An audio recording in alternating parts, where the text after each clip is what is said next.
Hello, good morning. It is 4th of December 2015. This is Devaraja Mayuran with the news highlights of today's English dailies. The headline of Daily Mirror says, a board of medical officers submitted final report, Tajuddin's death a murder. The death of Ragarite was in Tajuddin, whose burnt body was found in a vehicle near the Shalika grounds in Narayanpeta, was pronounced a murder in the final report submitted to the court yesterday by a board of medical officers led by the Colombo Chief JMO Dr. Ajit Thenakon. Doctors strike cripples government hospitals.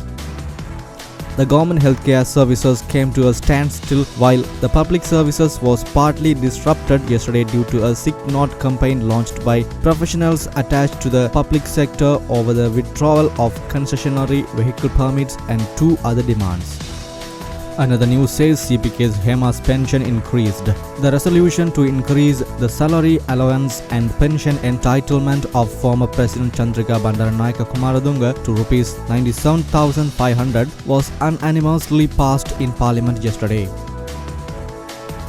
Another news highlight says, day schedule for stoning Sri Lankan maid not known. No Sri Lankans are among the 50 people convicted for various offences committed in Saudi Arabia and whose sentences are scheduled to be carried out tomorrow, Foreign Employment Minister Thalada Athukorala said. Another news says, was stopped from travelling to Singapore. Former Foreign Ministry Monitoring MP Sajin D. Vas Kunawardana was yesterday restrained by Colombo Chief Magistrate Jihan Pilapitiya from travelling to Singapore with his father, who was going there for medical treatment. Now we can take a move to the daily news, which headline says, GMOA trade union action leaves patients in the lurch. Thousands of patients seeking treatment at government hospitals island-wide were stranded due to the trade union action by the Government Medical Officers Association demanding the restoration of vehicle permits among other demands. Indoor patients at almost all hospitals were helpless as no ward doctors were present to treat them. Many patients who came from various destinations seeking medical treatment at clinics were stranded due to the strike by government doctors. Another news says, PM tells House vehicle permits for public servants once in 10 years. Public servants entitled to a vehicle permit will be given permits once in 10 years and subjected to a maximum of 2 permits, Prime Minister Ranil Wickremesinghe told Parliament yesterday. Another news says, President pledges to build a free nation with ethnic concord.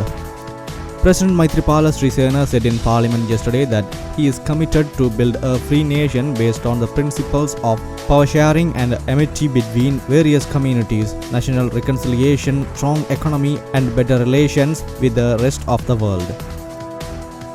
Another news says, Gotha's objection overruled. The Presidential Commission of Inquiry to investigate and inquire into serious acts of fraud, corruption and abuse of power, state resources and privileges yesterday rejected the preliminary objections raised by former Defence Secretary Gotabaya Rajapaksa and decided to go ahead with its mandate. Another news says, Sampanthan vows to work towards peace. Opposition leader R. Sampanthan told Parliament yesterday that they will make their maximum contribution to bring peace and harmony to the country. He made this observation joining the committee stage debate on the budget proposals for the 10th allotted day. Finally, we can have a brief look at the news highlights of today's Ceylon Today, whose headline also talks about the Tajuddin's murder.